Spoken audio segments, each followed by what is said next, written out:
Sit down. Oh my God, that was fucking beautiful. Thank you so much.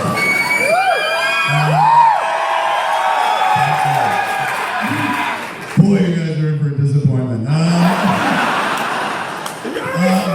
This is what a fucking reception, man. I was sitting there going like, you're not gonna cry. I fucking welled up. Like, honestly, I've been all over the fucking world, not just with this movie, but just in general. And once I got an 8-minute standing ovation in Canada, I thought that was the coolest thing that would ever happen to me like that. But I swear to you, this wasn't 8 minutes, but that was profoundly beautiful.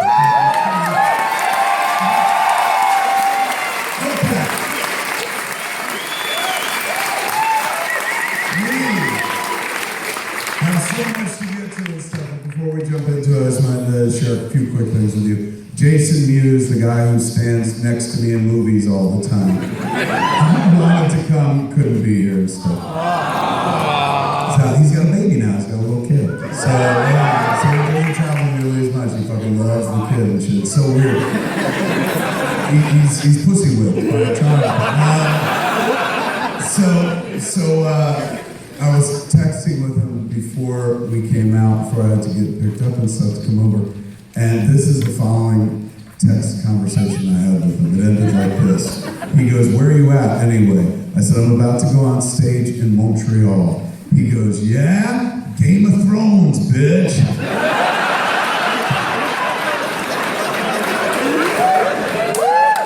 Now, like you, I was baffled as to I said, "What's one have to do with the other?" He goes, "Don't they shoot that show up there?" So I was like, "In Quebec? Thrones shoots in Europe. Fuck, you know nothing, Jon Snow." But he's also very clever, and he's watched Game of Thrones way longer than I have and stuff. He's deep cuts, like first week it was on, I picked it up season 2. So he wrote back, "Fuck you, Hodor. After you hold the door, you could hold my dick in your mouth." So at this point, it's clear that we're approaching a real battle of the bastards of sorts. So not to be outdone, I wrote back, "I must be Hodor in real life because I've been carrying your ass for years."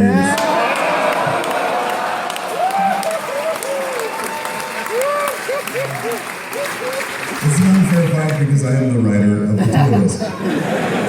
He said, "Okay, that shit was funny." I said, "Give me a message for all the folks here at the Fantasia Film Fest." And he said, "Tell them a Lannister never forgets." I said, "That's not even the way that shit goes." And he said, "Tell the people of Quebec this movie is Quebec shit stupid." Okay, he's not here, but I am here. And how we got here is kind of a little story just to set you up before we go on this journey, ladies and gentlemen. What you're about to see is what I intended to be a kid's movie. The core audience, when I was writing it, the core audience was like, I made it for 12-year-old girls. I made it for tween girls. It was an aspirative comedy. I'd never made a kid's movie in my life, and I really wanted to try it and stuff. I've been taking my daughter to the movies her whole life.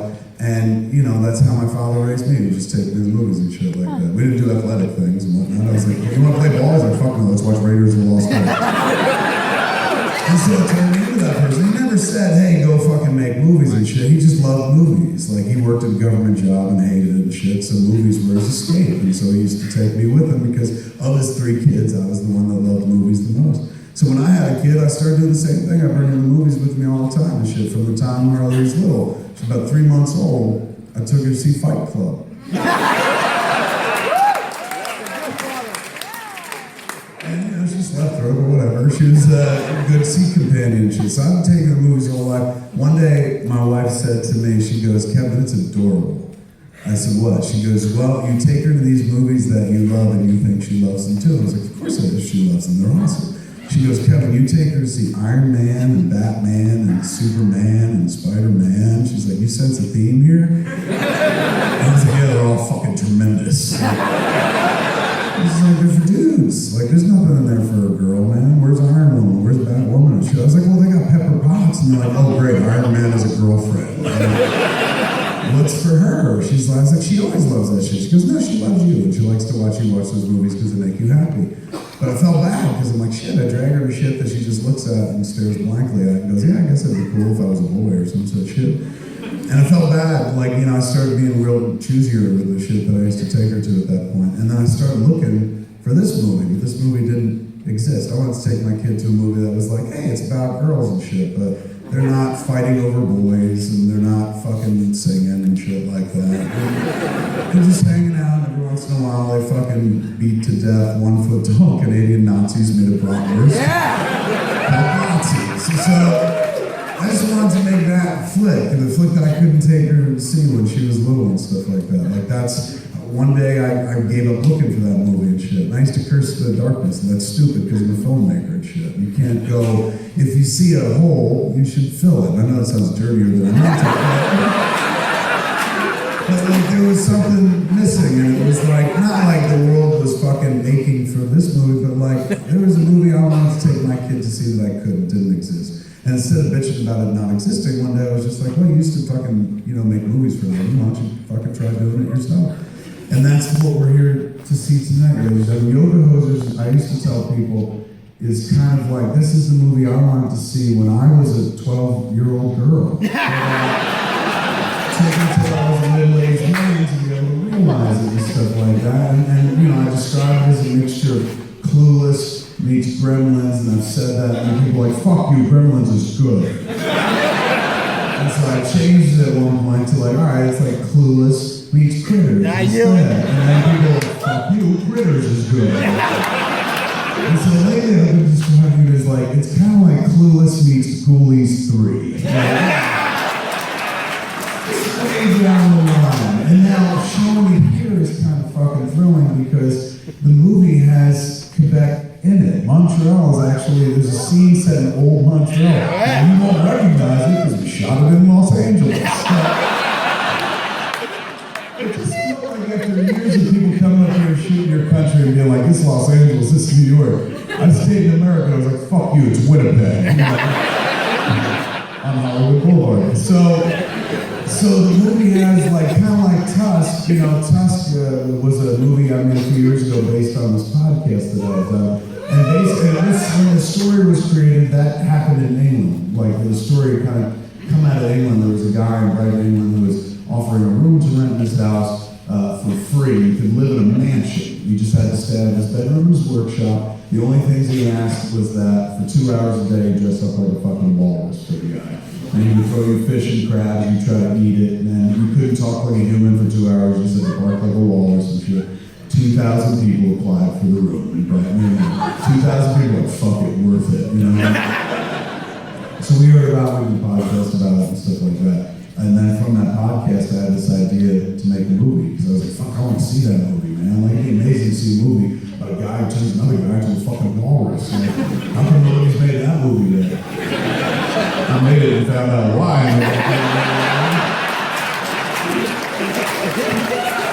I don't care. Some shit you don't make, you know, to further your career. I mean, that's the point of all this, honestly. Like, I never made anything to further my career in the beginning, and the shit that I did make to further my career usually blew up in my face. Like, how I got here in the first place was a long time ago when I was much younger and thinner. I wanted to see a movie that didn't exist. I used to come out of comedies with my friends and be like, that was funny, but how come nobody talks about the shit we talk about? Like, wouldn't it be amazing if that comedy, all they talked about was like pussy and Star Wars? That's what we talk about, but nobody sounds like we do in the movies and shit like that. Now, I always come out of movies saying that. Most people go to movies to escape. Like, oh man, I went to the movies because he didn't want to think about his fucking job and shit like that. I always went to the movies looking for myself, because I don't know who I am. I'm 45, I'm still trying to fucking figure it out. By the end of this movie, I'll be like, you're very confused. But I know I never figured out who the fuck I was sitting in a classroom. And I know I never figured out who the fuck I was sitting in a church. And I've done time in both institutions. Closest I ever figured out who I might be in this world was sitting in a movie theater, or sitting in front of a TV, or reading a book, or listening to music and shit. Arts is where I like to be and stuff. So the idea of like, you know, being artistic this late in the game, like I understand one is supposed to look at their career and plot it and in my line of work, you're supposed to head toward the Oscars, but I'm a real shiny light kind of guy. So like, I'm not really on a particular destination journey. Shit happens. I'm like, ooh, let's do this. Ooh, let's do this. Tusk was one of those things. Whole movie, I'd stopped making movies for 3 years after Red State, and I wasn't going to do anything again until if and when I finally did Clerks 3. But this fucking dopey podcast idea about the Walrus movie really captured my imagination. So we put it together and wound up fucking making it and shit like that. Wound up getting Johnny Depp to be in it as well. That was the real batshit crazy prospect. Like, in a movie that was about a guy turning another guy into a walrus, the weirdest thing was Johnny Depp was in it too. And it was real strange about it. Like, I've known the man for years through the kids. Like, I met him the day that I brought Harley to kindergarten. Harley had gone to the school, Little Red Schoolhouse, for pre-K. And I remember the first time I brought her to pre-K, she was like, don't leave, me and my wife were there, Jeff. And she's like, don't leave, we had to stay with her while she integrated with the kids and stuff. It was, adorable. We were there for like 2 hours. And then finally had to separate with her streaming eyes and stuff. When we brought her to kindergarten, when she was that year, the next year, we brought her into the room and she was like, all right, fuck off, I'm good. And played and didn't really need us anymore. So we were like, okay, and we turned around to leave. And when I turned around, like Johnny Depp was coming in, he had Lily Rose's hand, that's his daughter. And just like anybody else, when I see somebody famous, I get all fucking like tongue-tied and shit, and don't think of the proper thing to say. And the first thing that just sprung to my head, past no filter, just fell out my mouth. And I said, Captain Jack. And I knew I would like him right away, because he, without missing a beat, he goes, Silent Bob. And he said,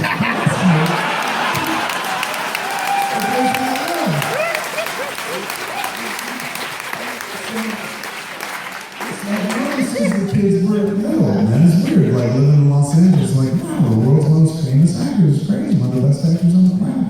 So I've known him for years. I would not say like we're fucking besties, but we've known each other, go to fucking school events together, fucking kids parties, many kids parties and stuff, standing in the background going, why? Good dude, we never really talk about like what we do for a living or anything, because like he makes movies and I make movies, It's like, two different leagues altogether, really. So, I never said, like, we should do something together or anything like that. But with Tusk, I reached out to him, and he fucking fell in love with the script. Like, he thought it was just so fucking crazy. Like, the reason I chose him is because I was like, I remember he used to love doing batshit weird stuff, and he still always does weird things and stuff. So I sent him the script, and he called me, and he goes, I want to do this. And I was fucking flabbergasted. But I was like, really? And he goes, yeah. This reminds me of the stuff I used to do when I was a kid. He goes, do you know once I was in a movie where I had scissors for hands? Yeah.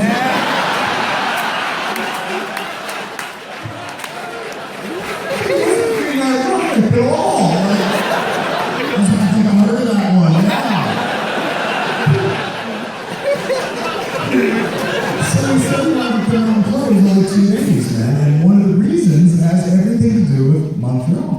He said, I shot a movie in Montreal, so I know that accent very well. I know. It's a secret movie or shot? I don't know what shot here, but he spent a lot of your time here. So this is like unfair to him because it's my fault. He goes, I know that accent really well. I've never used it in the movie, so I'm ready to drop it, man. He goes, I love doing voices. He goes, now I have an internal dimmer in my head, so I can dial it up as accurate as you want it, or dial it down to as stupid as you want it. And I said, go stupid, man. I was like, this is a movie cartoon, man. So just like absolutely go for the laugh, go for like Cluzo. And he did. He went for Cluzo mixed with Cornbow. That's kind of what the point is. The only thing he asked for was, I said, anything we do here, because he didn't fucking get paid, he got stale and shit. He did it like, in the nooks and crannies of the schedule, it was wonderful. But like, he didn't ask for anything. And he never told his agent, because his agent would have been like, oh no. So, I said, is there anything we can do to make it easier? Like, what can we do? And he said, I would love to bring my makeup artist with me. I said, who's that? He said, Joel Harlow, who does me on the Pirate movies. I said, yeah, oh my God, we'll totally pay for that guy. And I just assumed he meant like makeup, he just didn't want some stranger touching his fucking face. And she was like, there's like money right here, man. Some little fucking makeup artist take me out or something. But that wasn't it at all. Like I got there the day we were shooting with him on Tusk, we shot for 2 days. And so I'm on the set, and one of the PAs come up to me and says, "Mr. Depp wants to see you." And I was like, "Johnny's dad is here too?" And we're talking about Johnny. I was like, "Oh fuck!" And went to his trailer and knocked on the door, and he said, "Come in." And I walked in the trailer, and he turned around the chair, and he had a prosthetic nose on. If you've not seen Tusker, as you'll see in yoga, he has this very long, rubbery nose. Like, it looks fucking realistic as fuck, but it's obviously not real.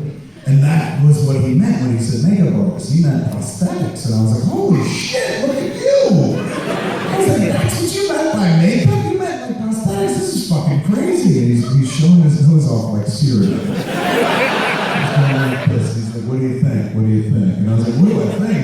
I'll be honest with you, boss, I think you overthought all of this. I mean, you're doing us a fucking huge favor by showing up. You didn't have to put makeup on and shit. Unless you're trying to hide your fucking identity. I said, oh my God, you didn't have to go through this trouble. Like, you could have fucking phoned this one in. I mean, literally, you could have called the phone and you would have rolled on that phone and shit. Put that into the movie. People would have been like, I can't believe you got Depp to call me. And he goes, no, look. He goes, look at it, what do you think? Doesn't it look like a dick? And I look on, fucking zip like and stuff and naked. And I was like, that's funny, oh my God, I hadn't noticed this. I said, yeah, it's long, it's got a shaft, and there's a bulbous tip with the nose and shit. I was like, and there's a cut right here on the nose. He goes, that's the tip hole. And I was like, well, that's fucking hysterical. And he goes, would you mind? And I said, would I mind what? And he goes, well, me and Joel, we're talking about painting a blue vein down the side. And I was like, are you trying to tell me you want to wear a dick on your face in a movie? Let me tell you something. If you ever want to wear a dick on your face in a movie, just get the fucking movie to do it. Let's do it. And I did. He put it on and we went forward. And he was so fucking fun. He was just like a creature of imagination, loves to play and shit like that. And when he started speaking that accent, I was like, well, I did ask for stupid. And I knew I'd pay for it for the rest of my life and stuff, but I was like, he's having a blast. I'm not going to write it in and stuff. And he was like a champion of fun. When we got finished on the first day, I was like, we're done. We got done early. Now, if anybody ever fucking does you a favor, get them out early. Don't keep them all night. So we got him out like 3 hours earlier than he was supposed to get out. I was like, you're done, boss. Go home. He said, what are you talking about? I said, we shot 20 pages, 3 scenes. We're done. He goes, 20 pages, 3 scenes. He goes, you know how long it takes to shoot one scene on a pirate movie? I said, tell me. He goes, you see the one where I'm running on top of the wheel? I said, I did. He goes, that took 5 months to shoot that stuff. And I was like, well, to be honest, those movies made a hell of a lot more money than this movie ever will. And he goes, oh, I know.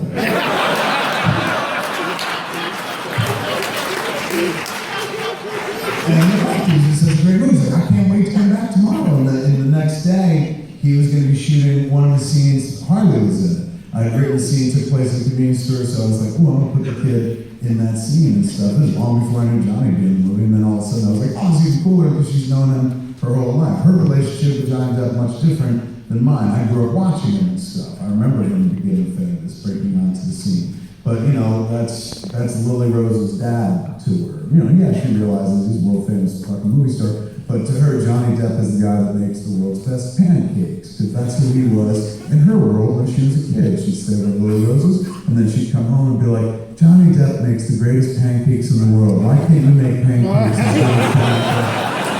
And I'd be like, I can't do anything as good as Johnny Depp. Why, you sound like the internet.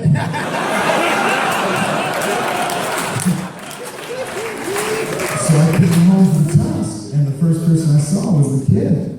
And I said, oh my God, kiddo, I had an amazing day with Johnny. And she goes, why, did he make pancakes? I said, no, we made a fucking movie, and he was amazing, he was so fun. You're gonna have fun with him tomorrow. You did that scene with him. It was gonna be crazy to watch you guys fucking act together. And she said, Lily Rose is coming to watch. She thinks it's crazy too. Lily Rose is Johnny's daughter, co-star here at Yoga.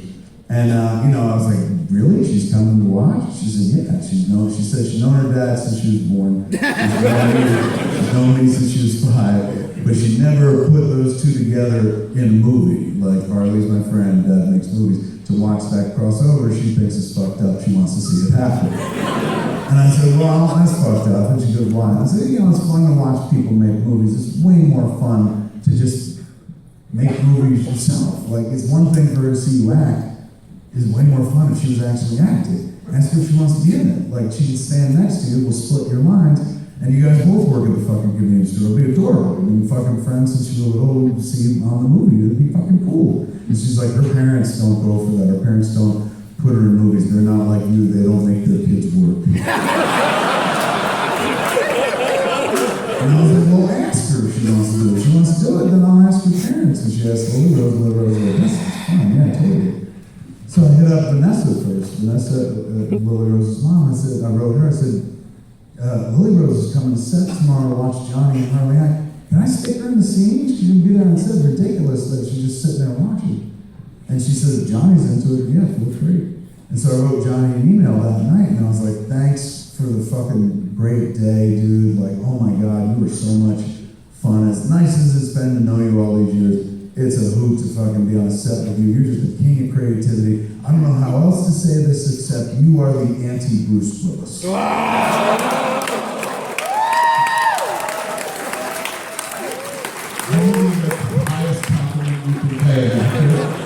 And he took it in that way, man. I guess because like, I didn't hear from him. I said, look, Lily Rose coming to set, and she's gonna watch you guys act. I was just thinking, let's put her in the scene, because let's be honest, our kids are never gonna get real jobs. Let's see what that would look like. And he didn't respond to the email at all. So I went to the set the next day, kind of scared that he was all insulted and shit. And people were like, Dad wants to see you. And I went to his trailer and I was like, what's up? And he goes, hey, I just got your email this morning. And I said, oh, don't worry about that, dude. I said, I was blazed when I wrote that. I said, I write the stupidest shit when I'm stoned. You're standing in the middle of one of them right now. And he goes, no, man. He's going, I'll be honest with you. He's going, I never thought I'd act with my kid. I was never in the cards. I never imagined that would happen. And it seems like it'd be a missed opportunity if we don't do it here. So if it's not too late, can we still do it today? And I was like, we can do anything, man. If we believe, yeah. And then when yanked our kids out of school and brought them to set and shit, threw them in a trailer, said, do lines. And the lines are dialogue. And then learned the lines, we went and shot for the rest of the day, and then at the end of the day, we brought the girls out. That was the last thing we were shooting on Tusk ever. We finished in the community store. We sit down there and behind the counter, and they had no experience. Harley had been in my movies when she was growing up. We kind of used the movies the same way we used the wall in her room. Like, she used to stand next to her, we'd mark her height, and be like, this is Harley at 4, Harley at 5. We could do it in the movies too. We'd stick Harley in like she played Baby Silent Bob and Jade Silent Bob Strike Back. In Clerks 2, she's the toothless kid looking at Dante and shit like that. Like, always drop her in the flicks and we watch her grow up. She never thought about acting. She never talked about wanting to act and stuff. But here she is on set, like, you know, fucking giving it a shot. You know, I was like, you're gonna have to pretend to be Canadian. She's like, how do I do that? I was like, say a boot. And she goes, Canadians say a boat. And I was like, not in this movie. So it's a cartoon, say a boot. She was like, a boot. And I was like, oh, that's amazing. So that was really the only fucking directing I gave her and stuff. But it was adorable, man. Like, the girls were on the other side of the counter, and me and Johnny Depp were on the opposite side of the counter, like directing our kids. I was directing Harley, and he was directing Lily Rose before we went for our first take. Like, it was adorable. And then my kid stopped listening to me and started listening to him and stuff. Because she knew, like, he's a good actor. And then we went for a take. We started rolling, and you know how you direct, you just stand behind a little TV and watch the TV screen and see what the camera sees, the monitor. So I'm standing behind the monitor, and there's a two-shot of Harley and Lily Rose on the monitor, and my wife is standing next to me, Jennifer, and I keep elbowing her during the take, going, that one actress came out of my balls.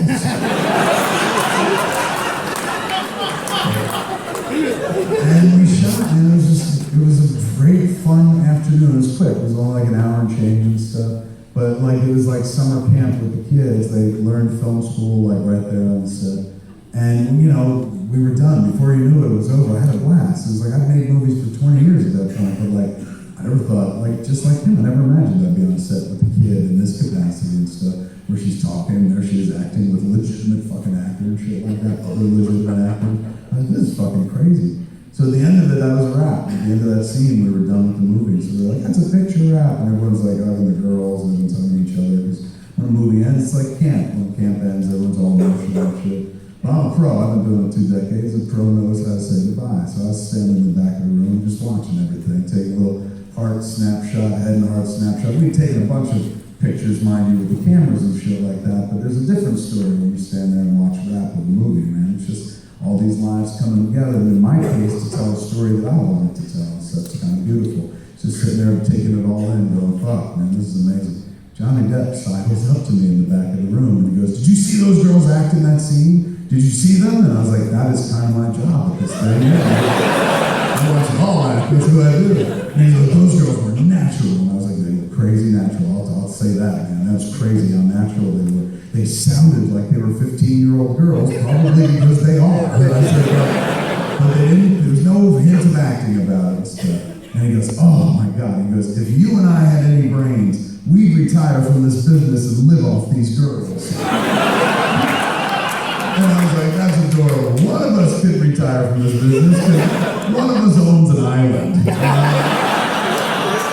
I got ways to go, man. Miles to go before I sleep. And he said, I loved doing this. I love this character. I love doing this voice. Everyone in my real life hates this voice so much. Because I just keep doing it night and day. But you love it. So I love this character. Write another movie with this character. And I was like, you're nuts, dude. Like, you think there's a way to do another Tusk? We shouldn't have made this one. Like, no, I can't imagine. He's going, please, go write another part for him. I was like, dude, you don't double up on roles unless it's a Pirates movie. He's like, I'll do this again and stuff. He's like, and guess what? He goes, even if you don't want to write another movie for Guy Lapointe, you could just call me in the middle of the night and I'll just talk to you like anything.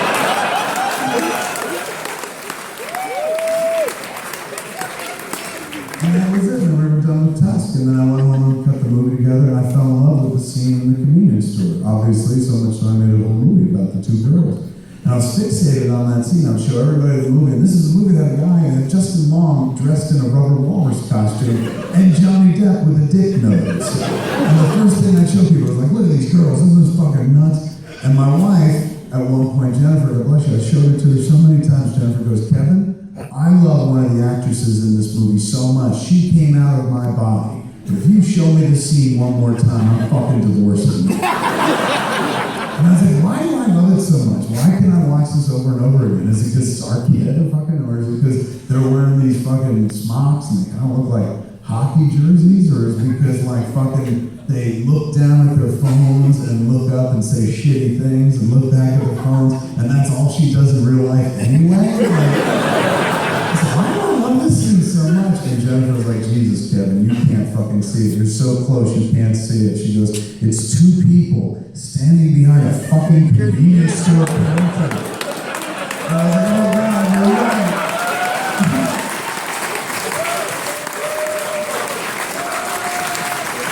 I said, it's Girl Clerks, isn't it? And she said, yeah. I was like, I think I can make that movie. She's like, you did make that movie. And I was like, yeah. I think I can make it with the girls, and I think like it wouldn't be Clerks, it'd be different, it'd be a kids movie and stuff. I would love to make a fucking kids movie. I'd love to make a movie that you said I should have taken her to see, all while she was growing up. I couldn't find the fucking movie. It's the problem is it didn't exist. Let me fucking make it. And she's like, you better talk to the Depp. She's like, yeah, I don't know, they want their kid involved in something like this. So I said, I'll ask Vanessa first, and I invited Vanessa over to the house. And I said, look at all the footage. I showed her all the footage from Tusk and cut into the movie and just the raw. And she too was like, my God, the girls are so natural. That is a big acting thing. It's like natural is a big fucking deal. I was like, they're crazy fucking natural, aren't they? She says, I had no idea. She's going, that's nuts. The girls never acted before.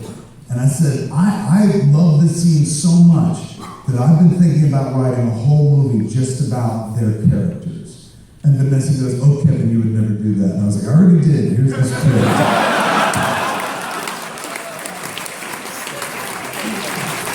And she read it and loved it. And she was like, oh my God, this is so fun. She goes, I never imagined I'd let my kid hear this business until she was like 21, but you know, she's known you her whole life. Harley's her best friend. When she gets to act with me and her dad, she's like, let's do this. If Johnny wants to do it. And I was like, I think I got that covered. And so I texted him. I was like, hey man, you around? It's Kevin Smith. And my phone rang and said, JB, that's who he is on my phone. And I answered it, but it wasn't Johnny Depp, it was Guy Lapointe. He just did the whole monologue from Tusk into my ear in the phone. It's like a 2-minute monologue. And my dick just got harder and harder. Like, oh, his fucking mouth, my words. When he was done, I was like, my God, dude, thank you. He goes, I've been irritating everybody with his voice, man. He's going, thank God I saw your name. I knew I could do it without catching shit. And I was like, well, this is going to be an easy phone call, man. He goes, what's up? And I said, well, you know the scene with the girls? He's going, oh, you're so natural. I said, no. I said, like, I was thinking, I wrote a script for the girls to play those characters, a whole movie just about the girls. He goes, did you? I said, yeah, man. I said, also, it's a kid's movie. It's kind of like an 80s horror movie. He goes, that's where I got started. Did you know there was a movie where a guy had scissors?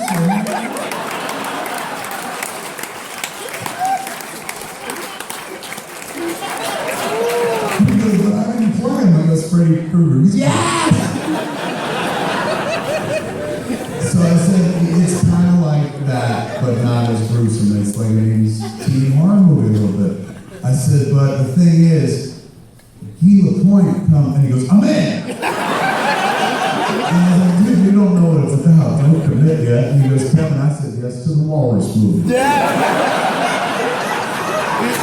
bad could it be? I said, okay. I said, well, I said, you know how that one's like a Hammer House of Horror movie? He said, yeah. I said, this one's like the movie I grew up watching on cable, man. It's like an 80s movie and shit like that. And the girls work at that store, but an ancient evil comes up from out of the earth, and they have to fight it and shit. And he goes, what's the ancient evil? And I said, 1 foot tall Canadian Nazis made bratwurst because they're called Nazis. And he goes, Jesus, I already said I'm in. You don't have to gild the fucking lily. And so Tusk, from that podcast to the moment we started shooting, was 6 months. That was the fastest I ever put anything into production in my life. Not even Clerks went that fast from idea to the moment we were making it, man. 6 months after we dropped that podcast talking about, like, I'd love to see this weird fucking movie. We were on set making that movie. I said action, and Justin Long was covered in rubber going, So, Yoga Hosers was 4 months. 4 months from the first draft to the moment I was on set directing the movie. It's the fastest I've ever put a movie together in my life. Now, some people will be like, it fucking shows. That could be the case and stuff. I don't know. But I honestly, the point of pride about that is not so much the end result. It's hard to get anything fucking made in this life. Not just movies, but fucking anything done. Everyone in this room has had a zillion good ideas across their lifetime. That, oh, I'd fucking love to do that. And then you just let it go because it seems too difficult, shit like that. What if it doesn't work? What I loved about this is, like, I could have let it go, but fuck it. I had the ability to do it. So, like, fuck, I want to try to make this. Like, I want to try to make it come to life and see it. Because I don't want to, like, spend my life guiding a career. You know, I didn't try to get this career. It fucking happened. It's amazing, and I love it, and I appreciate it. It's opened up so many doors, and I've been able to do so many other cool things other than just the movies and stuff. But how I got here, God bless you, was by being the guy going, I just want to see this movie that doesn't exist yet.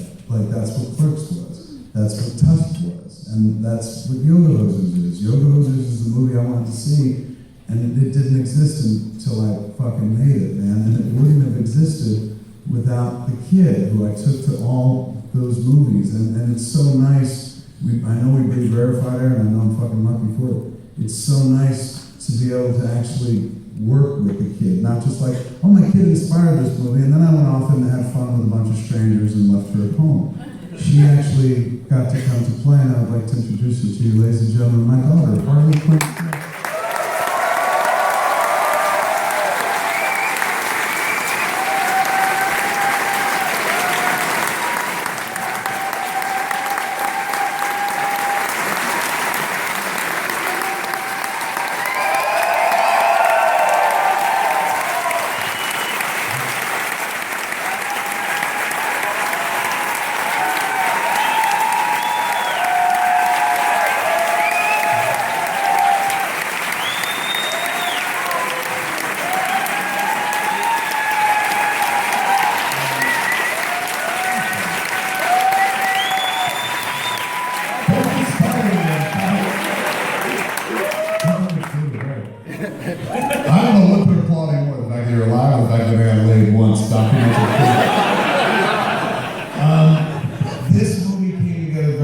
good folks, 4 months. And again, I don't say that as because like that's the sure hallmark of quality.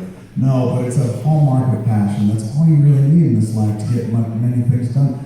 I stand before you, not a very skilled person at what I do. Ask any critic, they'll tell you real fucking fast. But I'm kind of I stand here to testimony to the fact that you don't really need skill to do the things that you want to do in life. I always point to examples like Wayne Gretzky. Like Wayne Gretzky, one of my favorite hockey players that ever lived and stuff. Wayne Gretzky was born with a skill, an amazing skill to put the puck in the net. He was an artist on the ice. He was developed by his father and developed by his coaches over the years, but inarguably he was born with a skill most others aren't, and dominated that sport, for years and years and years. He became a fucking legend. His skill took him insanely far in life, very, very far in life.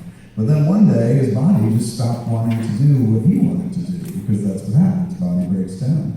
And that thing that he was most skilled at his whole life, he had to physically stop doing because his body wouldn't let him do it anymore. I mean, that's always heartbreaking. It's the heartbreak of a hockey player. They can't do that thing they've done since childhood all the way to the grave. Body just won't let you do it and stuff. So skill can take you very fucking far. Took Wayne Gretzky all over the world, made him who he is and stuff like that. Took him everywhere. Made all his dreams come true, but eventually skill could only take him so far. Like he had to stop playing hockey. Now, will, which everybody in this room has, will take it a lot farther than that. Will never breaks down. Will's one of the only things that doesn't enterprise, doesn't break down, gets stronger the older you get. Will live, shit like that. So you can get a lot farther on will than you can on skill. And I know this because I'm completely untalented. And I've been doing this shit for 22 fucking years, man. We willed this thing into existence. Like, shouldn't be. This movie shouldn't exist, and after the movie, a good portion of you are going to agree.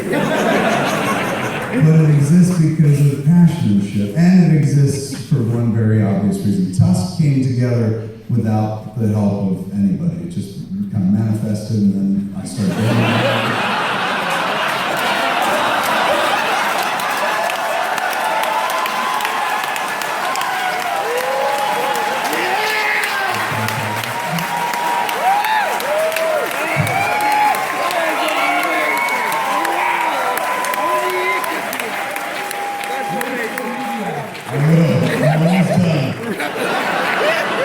I just need 10 more minutes.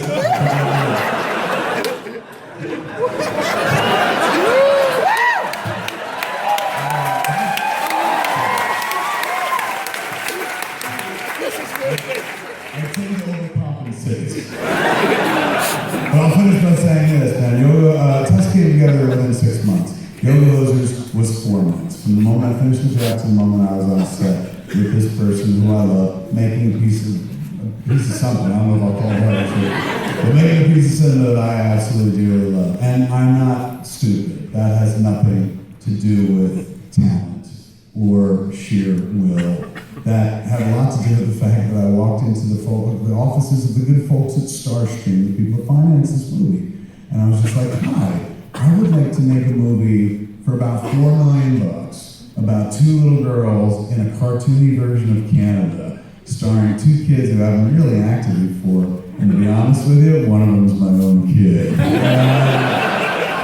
They're going to be fighting 1-foot-tall Canadian Nazis made of bratwurst called Bratzies. Oh, by the way, Johnny Depp is here too. So, we always like to keep our hearts communities by thanking our Patronus. Thank you, Johnny Depp. But I want to thank the good folks here at the festival for having me out, man. I started to say it before and I'll finish it. He talked about wanting to do the movie because he was here and he knew the accent. It's ironic that he doesn't do the accent in the movie, but you were one of the reasons it all came together. So it's important for me to kind of show it here. That's not me, fucking sucking dick before the movie begins. If you don't like the movie, trust me, I've met people who don't like the movie before. Like, that's totally cool. We did a screening Q&A in New Orleans. And there was a guy in the Q&A, like 5th dude, who asked a question. He goes, yeah, you said some people wouldn't like the movie and some people would. I said, yeah, before the screening I said that. I said, specifically, I said, if you've seen Tusk, clearly I don't give a shit about the audience anymore. So he goes, you said that? I said, yeah. He goes, I'm in the latter camp. I didn't like the movie. I said, oh, fair enough. I said, what didn't you like about it? He goes, I think it was objectively terrible. And I was like, oh, okay. And then there were people in line behind him at the mic who pushed him aside and go, you want me to kick his ass? And I was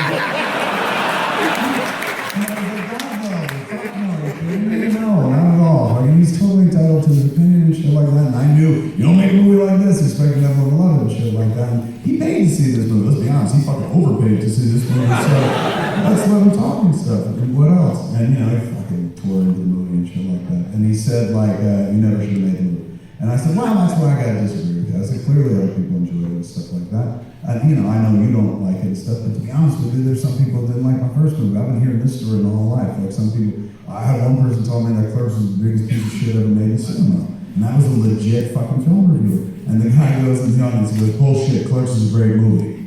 And I was like, well, thank you, that's amazing. I said, but my point is, there are people that don't even like that movie. Like, but you're happy it exists, so I know you don't seem to like this movie, but other people are happy it exists. To be honest with you, I didn't really make it for you specifically. I made it for 12-year-old girls and stuff, so maybe there's a disconnect there and stuff. I said, but I feel bad because you spent time watching this and you don't like it. I said, I can't give you your time back. You know, you're 82 minutes, I'm sorry. I said, but I can give you your dimes back. And I pulled $40 out of my pocket and I put it on the stage. And I was like, dude, you gotta take this money back. And I'm not being facetious, it'll make me so happy if you take this money back and stuff, because I'll feel like I haven't wasted your time, because I don't want that. And I go, no, there's no strings attached. This ain't a fucking joke, dude. That's like $40. It's all yours. He goes, I don't want that. He turned around, sat down, and folded his arms, and stared at me for the rest of the time.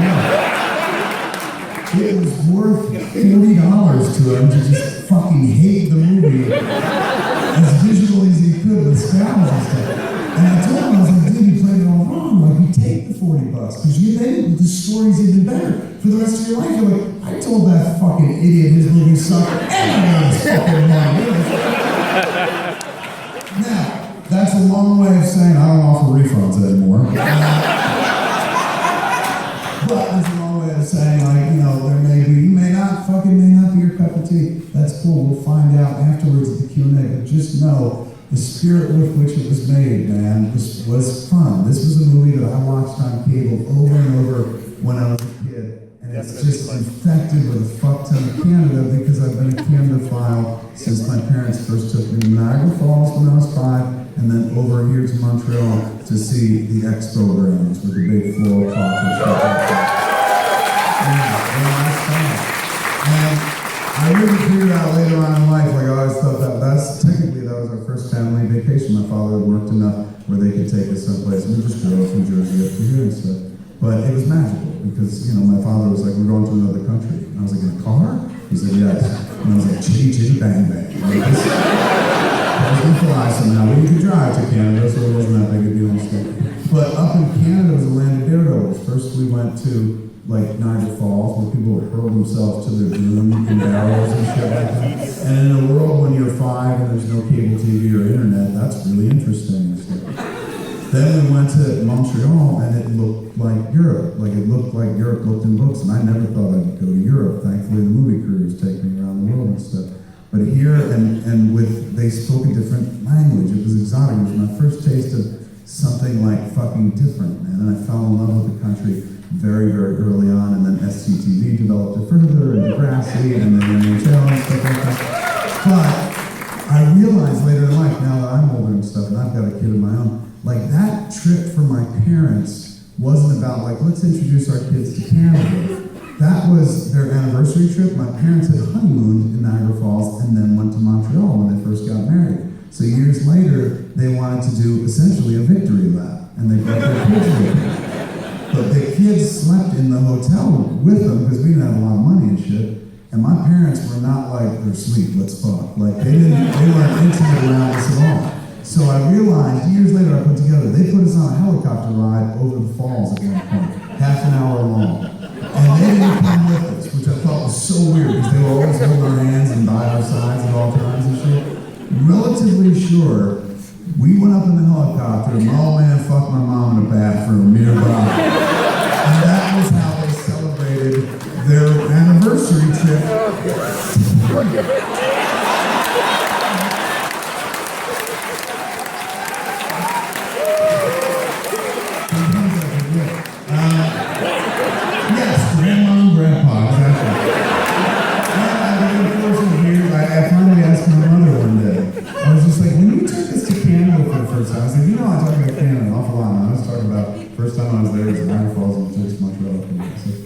said, that trip, was that like a victory lap? In terms of like, this is like, you took us to where you honeymooned. Like, I don't know people that really do that with their kids. Most people take their kids to Disney World. And she goes, your father had this dream. And this is years later. Years later. My mom was smoking weed at this point. This is how I got the truth out of her. She's stoned and she's like, I'm ready to work. And she puts things in order and shit like that. So years later, man, because all the stuff you know about her. Years later. As she was hitting her pen and stuff, she doesn't vape, but she doesn't do like hardcore smoke. Not the flower, she doesn't vape. So she's vaping, sitting there like a caterpillar and shit. And I was like, Mom, that trip to Canada. I was like, why would you take us there? So like Disney World or something like that? Don't you think it's a little weird that you took your kids like to the same place you guys honeymooned? And she goes, that was your father. And I said, why? And she goes, you're never gonna believe this. And I was like, you gotta tell me. It's like that whole trip started in a conversation in bed with your father about how he wanted to go back to all the same places we had sex in the first year of our marriage. My old man dreamed of coming back to Canada to fuck his wife. How awesome is that?